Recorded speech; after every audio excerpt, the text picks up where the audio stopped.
Good evening. Welcome to Left, Right and Centre. I'm Vishnu Shom. As President Donald Trump marks 100 days in office, the India-US relationship remains a focal point amidst a turbulent global landscape. Prime Minister Modi's early visit to Washington and Vice President Vance's trip to India signaled robust diplomatic ties. Despite trade tensions, with Trump imposing a 27% tariff on Indian goods paused until July, cooperation thrives in many areas, including counter-terrorism, highlighted by the extradition of the 2008 Mumbai attack suspect Taha Rana. Both nations are navigating immigration and trade challenges, aiming for a balanced partnership. So we'll be looking at what 100 days of Trump has meant for the relationship between Washington and New Delhi, but we'll also be looking at Trump in this 100 days. There have been a series of controversial moves which have been made. Where is that leading America? Where is that leading the world? Up after that, in a stunning move, the BJP announces a nationwide caste census, meeting a long-standing opposition demand. This strategic decision, aimed at addressing social equity and electoral dynamics, has caught critics off guard. The census is set to begin next year. It could reshape India's political landscape. Will it have an impact on the forthcoming Bihar elections? That's the big question. And finally, Pakistan has escalated tensions again, this time by initiating unprovoked firing across the international border in Jammu's Pargwal sector Tuesday night. We wake up each and every morning with news of firing overnight. It's an extremely tense line of control. But it's been a week, more than that, since the attack in Kashmir took place, in which 26 tourists were dead. India has been responding post the Pahalgam terror attack. What happens next? But first, let's move on to our big focus this morning, 100 days of Donald Trump. Let's bring in our guests at this stage. Ambassador Yash Sinha, Matt Klink is a Republican strategist, and Michael Owens, the mayor of Mableton, Georgia, member of the Democratic Party. Thank you all very much for being with us. Ambassador Sinha, if we look at the India link so far, how do you look at where we are going with trade? I mean, there is a sense that the terms of reference have been laid out, have been spelt out, and that India and the US could be sorting out their trade differences and getting into a proper agreement. If that does take place, would India be an early mover in sort of sorting out trade issues with the United States? Thank you, Vishnu, for having me. I think I certainly hope so, because I'm quite optimistic going by the statements being made on both sides. And I think we have been seriously engaging our US interlocutors. And I'm hopeful that by this fall, at least, we would have a deal which would be a win-win situation for both sides. And I think that is something that we're all optimistic about. We do hope it does happen.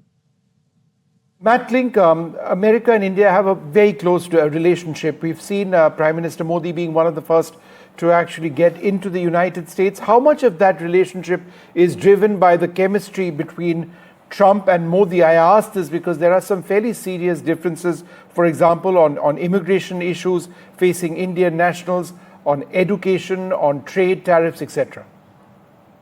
I think we must... Thank you. Sorry. Go ahead, Mr. Klink. Thank you. Oh, yeah. Thank you, Vishnu, for having me. I think a lot of it is driven by Trump's close relationship with Prime Minister Modi.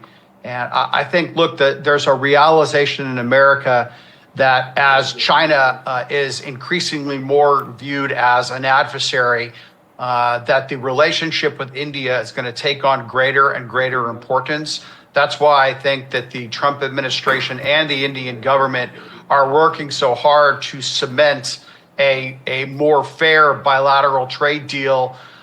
Because I think, look, India is very important, the world's largest democracy, and especially in the part of the world where you are, China is going to become increasingly problematic. They have literally ripped off the United States for the better part of 20 years under Democrat and Republican administrations. And I think that our efforts to crack down on them on trade, it's a non-kinetic engagement with China for the very purpose that we want to avoid a kinetic engagement with China. So, yeah, we value India's relationship greatly. Michael Owens, how do you see the relationship between India and Washington, should one look at it through the prism of the relationship Washington has with Beijing? India and the United States appear to have lots of similar strands when it comes to dealing with China. Do you believe a large extent of this relationship is based, on that commonality? I do. Thank you for having me here today as well. But I do think it's largely the potential for China to cause continuous problems. And when you look at the relationship between the U.S. and India, and not only with Trump, I go back to Biden during the last bilateral discussions that were had then, and when Prime Minister Modi came to the United States and had his event in New York. You look at things like diversifying supply chains, enhancing the economic growth of both countries. It really is about solidifying strategic partnership, particularly in that part of the world where India can have a larger input. We're also talking about, from the cybersecurity and technology front, the partnerships that can be made between the U.S. and India there. And that is, probably the largest thing is that China is looming. And, America, I think, and the Trump administration wants to make sure that we're doing that. And you look at things across, defense and security cooperation, joint military exercises, defense technology sharing. These are all types of things that can help the relationship, the diplomatic relationship between the two countries, the military relationship between the two countries, and ultimately, I think, the economic advantage for both countries that we could see with this. Ambassador Sinha, we face a particularly precarious time now with the Pahalgam terror attack. How much would India be banking on the United States for support? I think the statements coming out of Washington are very supportive. Naturally, they advise restraint, and most of our friends and partners are advising restraint. But I think the statements are very supportive. They're unqualified support against terrorism, condemning the dastardly acts that happened on the 22nd of April at Pahalgam. So I think we're going to be working very closely. We have worked with our U.S. partners in the past, and we look forward to working with them closely again during this crisis. Matt Klink, there have been some concerns in the relationship. For example, just recently, we've had a significant number of Indian students being asked to return to India. Some have been given what appear to be frivolous charges, parking tickets, misdemeanor charges. In some cases, they weren't even aware of what they're being charged under. There seems to be some process of adjustment which in America now to ensure that doesn't happen. It seems terribly drastic. But do you not see this as, a real impediment in the dream of so many Indians to come to America, at least for a great education? I think certainly it's a challenge. Mr. Klink, go ahead. Look, this is just a minor blip in a much larger relationship. There are still a number of Indian residents that come to the United States both to study and to work. The H-1B visa program has been a proven success. And ultimately, I think I've said it before on this program, for people from India and from other parts of the world that want to come to America and get an education and start a business, the streets of America are literally paved in gold. That was accurate, 2 years ago when Joe Biden was president, and it's accurate now with Donald Trump as president. So, a momentary blip for basically an immigration policy that has gotten out of control and the majority of Americans feel was harming our country. I think that it's all going to sort itself out. And, again, it's not a big deal. Michael Owens, would you agree with that this is a temporary blip, a short time issue? And I ask this because in India, the American dream is something which really drives a lot of people. The hope that you have a great education in America, you pick up a job, you move to an H-1B, perhaps a green card. But the number of applicants from India is incredibly large. It becomes unreasonable for America to accept everyone. At the same time, there's this sense that America is becoming, it's sort of looking inwards a lot more than in the past, and therefore perhaps people from India may not be as welcome. That's what some people say. How do you look at it? As mayor of a city, I have no choice but to see how federal policies and what happens in the White House impact families and jobs on a local level. So those streets that you talk about are paved. A lot of those streets are in my city, right? So I look at these things, and this is part of the concern that we had with these mass deportation directives, that it would get out of control, that there would be unintended consequences or in some eyes intended consequences. Looking at sensitive deportations, particularly in areas like schools and hospitals, were things that we called out, because not only the direct impact that it has, but there's also a sowing of fear that starts to come along with this. And we absolutely do not want that. We want to make sure that America and my state of Georgia and my city, it remains a welcoming place, a diverse place for individuals and where those dreams can come true. We also have to remember that part of this is based on our own job growth that we want to see here in America and across different areas, and talented people from across the world being able to come into America and, yes, be able to see their dreams, but also be able to foster new innovations and ideas that we want to continue to see happen. This has been, it may be a blip, but I do think it's an issue that's rightfully brought up and a reason for us to have concern, because issues and things like this do hurt our overall standing, I think, in the world, and our world standing. It also shines a light on America that, quite frankly, we don't want. We want to be seen as hospitable and welcoming to people around the world. And policies like this can get out of control very quickly. So I do think it's a big deal. But I think it's one that can be controlled, and I think it's one that can and should be maintained for the betterment of all. Matt Link, you were nodding your head. Vishnu, You disagree? Vishnu, notice that the mayor does not differentiate between illegal immigration, where 10 million people came across the border illegally, and legal immigration, which you talked about, and by which most Indians come to this country. And therein lies the problem with the Democratic Party. They want open borders. They want unfettered illegal immigration. And that's a non-starter for 80% of the American public. And the Democrats refuse to note any difference because they want these open borders. So it just, look, I respect the fact that the mayor is on, and I'm sure he's experiencing that, but the American people should not have to bear the burden of 10 people who come into this country illegally and then suddenly start receiving government benefits that American taxpayers have to pay for. Stand in line, come into this country legally, and we will welcome you with open arms, as we have for millions of people. Mayor Owens, go ahead.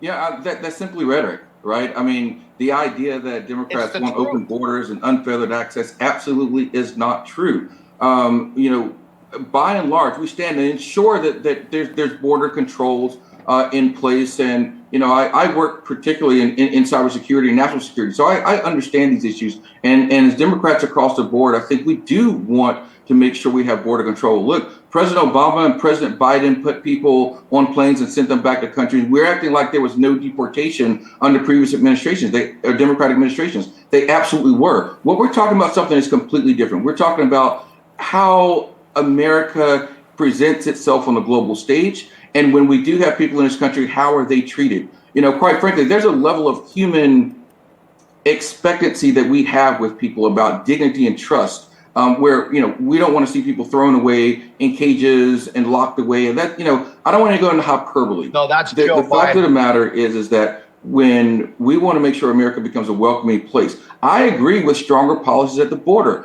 But what I want to do is make sure there are not unintended consequences. I want to make sure that we don't have Native Americans that are being caught up in this. I want to make sure that we have people who are actually documented don't feel like they have to walk around with papers in their pocket because they might get scooped up in some ICE raid and get sent to El Salvador, and where no one says they can find them. This is a real issue. And I think it's one that we have to address, and not just, slam this onto a left or a right thing. I'm the mayor of a city of 80,000 people. My policies don't lean left or right when it comes to doing what is right. We've got to focus on doing what's right for the American people and what's right for people across the world. I'll leave you with this. When we do right by Americans, we do right by people across the world, this country is a better and stronger place. And that's what I and many Democrats across the country want to see. All right, look, I think we will leave it over there. I'd like to thank you all very much for being with us. The India-US relationship is on an exceptionally important plank, and one would suggest that that's going to stay for a while. Well, to tell us a little bit about 100 days of Donald Trump, Trump 2.0, and the India-US relationship, within this period. We're joined by a very special guest, Ambassador Atul Keshav. Thanks very much, sir, for being with us.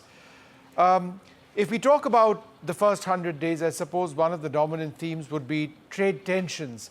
How is the Trump administration's imposition of a 27% tariff on Indian goods, which was of course paused, I think, on later on, it's been paused, impacted India's export strategy? Do you believe that, in terms of sorting this issue out, it can be done in a finite period of time? Well, first of all, Vishnu, thank you for having me on. Yes, I do think so. I'm very optimistic. If you pan out a little bit, think about U.S.-India in the first 100 days of Trump 2.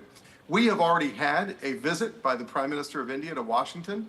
We have already had a wonderful set of remarks by President Trump while hosting Prime Minister Modi about his respect and regard for the Prime Minister and for the people of India. We've had a very ambitious bilateral joint statement that came out that talked about how much trust we have in one another. And we are now in the middle of, I think, what are very ambitious trade talks. Now, of course, there's going to be a lot of detail that the two governments will go over. But one thing I'm quite impressed by is how little has leaked. Generally speaking, in negotiations between Delhi and Washington, certainly in my experience, there's been a lot of leaks from both sides. Yep. This has been a very focused and disciplined negotiation, which gives me a lot of hope. India finds itself in a real crisis with Pakistan after the Pahalgam terror attack. We have seen statements from President Trump, but we've also seen statements from Tulsi Gabbard and Kash Patel, the FBI director and the director of national intelligence. Do you believe that signifies that America stands squarely with India in the specific fight against the terrorists responsible for the Pahalgam massacre? Well, there's no question about it, Vishnu. I am here in New York City right now. We're about to host our USIBC Golden Jubilee celebration in Midtown Manhattan. But on the first day that I got here on Monday, I took one of our staffers who joined us from India on her first visit to New York, and we took her down to Ground Zero to look at the names at the reflecting pool that honor those who lost their lives on September 11. One thing that really binds the American and Indian people is an absolute abhorrence for terrorism, the senseless and cowardly slaughter of innocent women and children. And so when that Pahalgam terrorist attack occurred, it's as if it happened to us. And you see the complete solidarity of the American people as voiced by those senior leaders whom you mentioned. But when free and democratic people like the citizens of India are attacked by absolutely abhorrent, vile terrorists, then the American people remember our solidarity after Mumbai and so many other terrorist attacks. And we remember why the U.S. and India have such a good and warm and friendly relationship. Ambassador Keshav, there are any number of Indians who every year look to realize the American dream, study in the United States, contribute to the U.S. economy, get H-1B visas, green cards, what have you. That's becoming extremely difficult, particularly after this government has come into place. Do you believe that, in a sense, that the great American dream which so many Indians had is fast becoming something that is unrealizable? So, look, we are still in the early days of the second Trump administration. Only 100 days have passed. And I do believe that America knows that its innovation and entrepreneurship engine that has been the envy of humanity for many decades is fueled by the genius of immigration. And what President Trump has said many times is that we need lawful, legal, orderly immigration that attracts the best minds and talents to help build America and, as he says, make America great again. Indians are brimming with talent. The Indians who have come to our shores have achieved in so many different ways, captains of industry, CEOs, astronauts, you name it. So for the future prosperity and happiness of America, that kind of lawful, orderly, skilled immigration is essential. And I think we're going to keep that going. Certainly the U.S. Chamber has spoken clearly, USIBC is part of the U.S. Chamber, that skilled immigration is essential to the well-being of our companies, especially in the knowledge and innovation sectors. So we would hope that government will promulgate a set of rules and procedures that will encourage high-quality immigration of people who love our country, want to help build it, and with Indian Americans, of course, build the warm ties between the United States and India.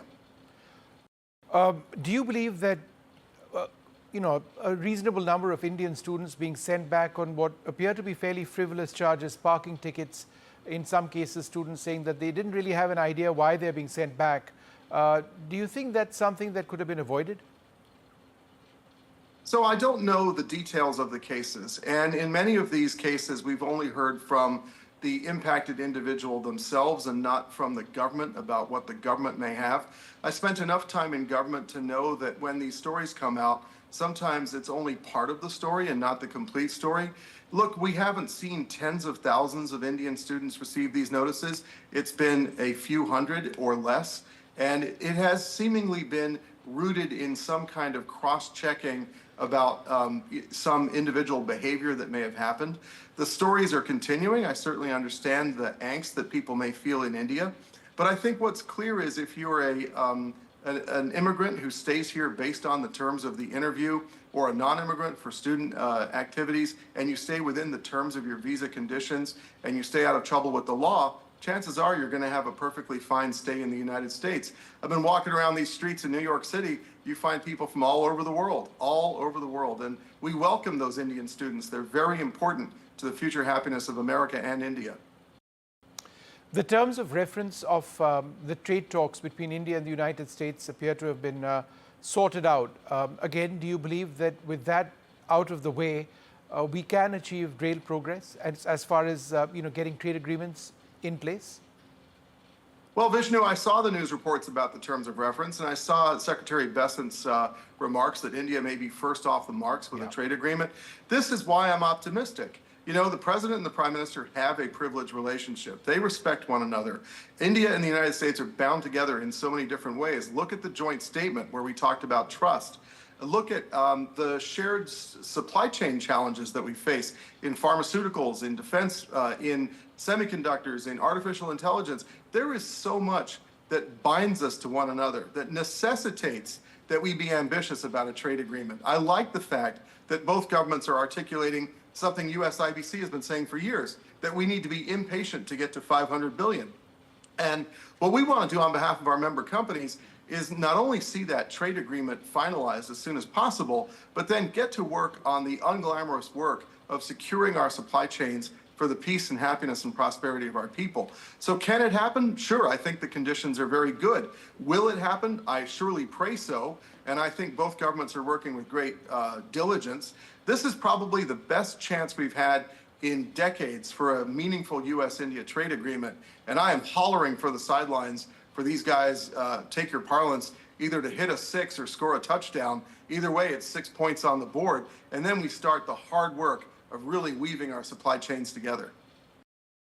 I just wanted to sort of revisit one of the themes which we discussed a few minutes back, the entire issue of terrorism. The fact that Tahabur Rana has been extradited to India, it's been a long process, I would suggest is one of the biggest steps in the fight against terrorism. How in your mind is that a crucial step which the countries have achieved, the legal systems of India and the United States working together to ensure that that happens?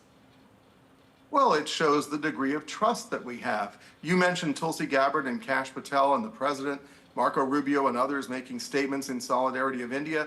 That solidarity is deeply felt. Think about our solidarity for the Israeli people after October 7. Innocent people should not be targets of any kind of political activity. I utterly and completely reject the euphemism that these people are militants. They are not militants. If you kill innocent civilians, you are a terrorist. And God knows we in the United States have suffered terribly from this. As I said, I'm right here in New York City right now, thinking about 9/11, which happened while I was on my government career. Our solidarity for the Indian people is real. It is sincere. And I would hope that we would extradite even more such people like Tahabur Rana. And I hope he faces full justice in India, because we need to send a strong deterrent message to terrorists. The United States has concerns about rare earths and rare minerals from China. India and the US have spoken about resilient supply chains. That, of course, was in the context of chips and semiconductors. But I think resilient supply chains, when it comes to rare earths and rare minerals, is potentially a real binding point for both countries.